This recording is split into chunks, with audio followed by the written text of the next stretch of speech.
And now, standing by on the line, as he does every Thursday at this time, is the chairman of the County Board of Legislators and a candidate for county executive. Here is Ken Jenkins. Good morning, sir. Good morning, TJ, and good morning, Westchester. So, welcome back. What is appearing on your radar, on your agenda, as you travel about the county as the chairman of the board? What's going on? Well, the two things that we're doing today. Our continuing discussion on the local development corporation. I think we're right at the threshold. Captain Borgia, Pete Harcum, and folks, including Mike Kaplowitz, doing a great job trying to pull all this together. As far as the local development corporation, the legislation is in its final throes, and it definitely will be in front of the board for a vote on April 15th. It's a good thing for Westchester County as far as our not-for-profits are concerned. In the past, the not-for-profits were allowed to take advantage of some tax breaks, and that's what it is about. Bonding comes from outside sources, and it's a good thing. Okay, all right, that works. And we're continuing our discussions, obviously, on Playland and the debacle that's going on with the emergency contracting, both for the ice casino and as well as for the boardwalk. Today, in front of the Board of Acquisition and Contract, the administration would like to resubmit the bid application process for the contracting work, the emergency work that's necessary for the boardwalk. It was awarded to a vendor, and the administration now wants to rebid that. There's lots of questions why that is. There's some suspicions that it's because it was not given to a favored contractor. Actually, I heard that it was because that the terminology of emergency was wrong and didn't necessarily Isn't this an issue? This has something to do with the legality of the I's dotted and the T's crossed.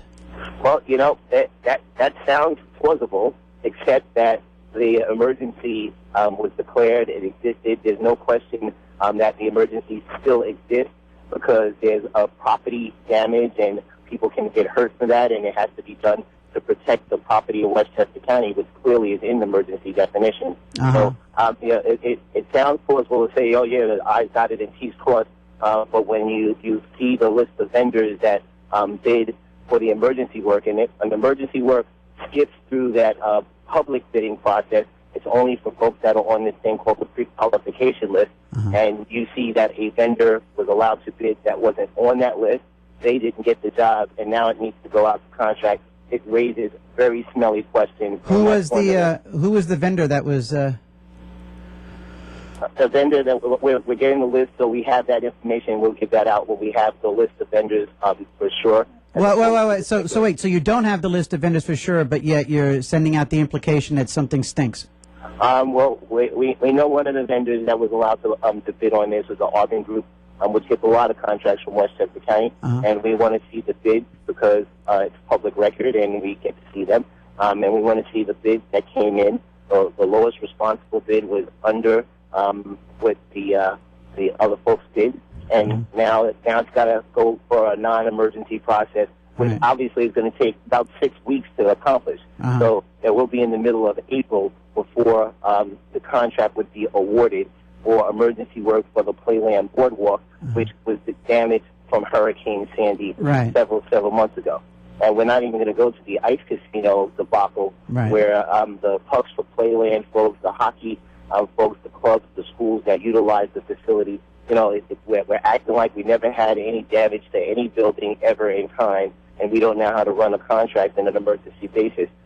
Clearly, it is a debacle beyond belief. Schools have to make decisions now for booking, ice rink time. They do those things at ridiculous hours in the morning for most of us, but that's the time they can get these rinks. And we're going to lose in excess of $1.6 million because of there's no real reason for it.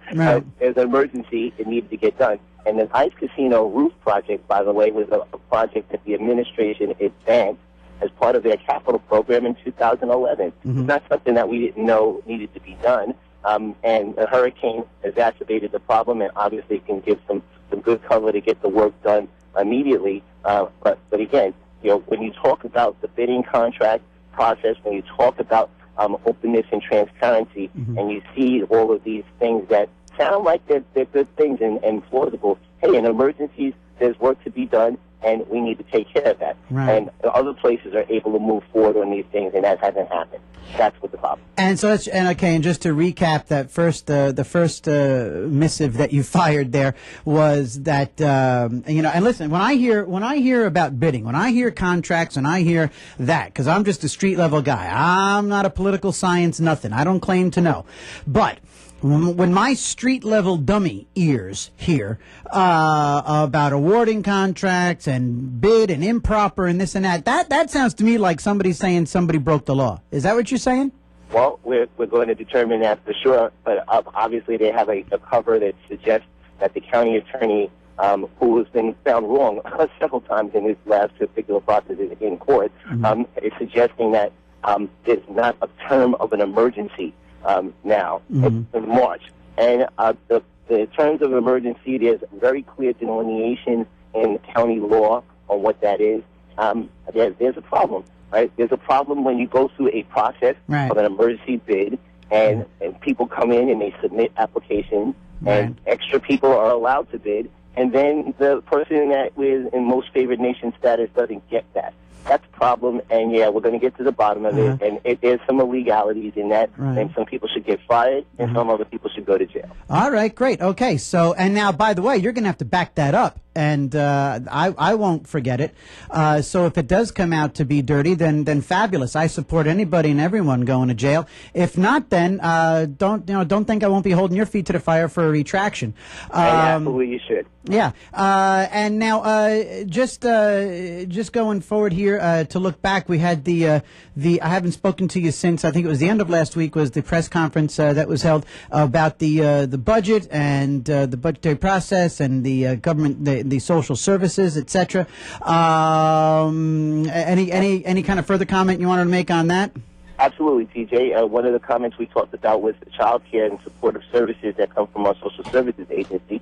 We see, and on that exact day, and things happen for different reasons. On that exact day, we had a fatality of a person, of a child that was under county care. Right. So, and we saw that reported maybe yesterday, which was really interesting since it happened last week on Thursday. And the facts are that there's a problem, and we need to get to the bottom of it. We're not going to point any fingers at this point in time, but we know that a child died that was under the care of Westchester County, and we need to find out the answers and find out what the problems are.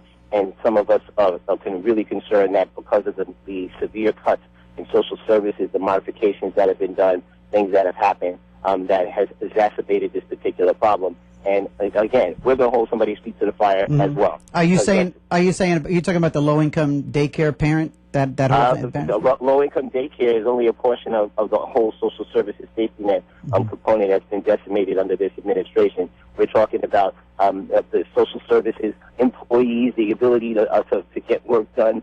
We have standards that we have to meet as far as state standards, as far as our local indicators are concerned. And again, it just may not be enough warm bodies doing the work. And we certainly had a bunch of layoffs that had to be rescinded, by the way, right, because they were illegal. And the state civil service would not let that happen. But a child has died, and we need to find out what happened. And again, we need to hold everyone accountable for that. And I guess finally I'll ask you that, you're talking about a budget, you're talking about the 2013 budget that's you're putting back under the microscope. Didn't you all have an opportunity to actually vote on that? We're talking about a handful of Democrats who walked out of the process.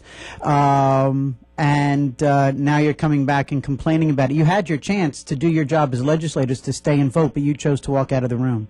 Well, two things, TJ. One is we didn't walk out of the meeting. We terminated the meeting, but we can deal with that later on. But the facts are... Well, that's actually been... Yeah, okay, go ahead. We're negotiating, or we could have been negotiating and talking about the different priorities. There was no difference from the bottom line number of $1.7 billion, but it was a difference on the priorities.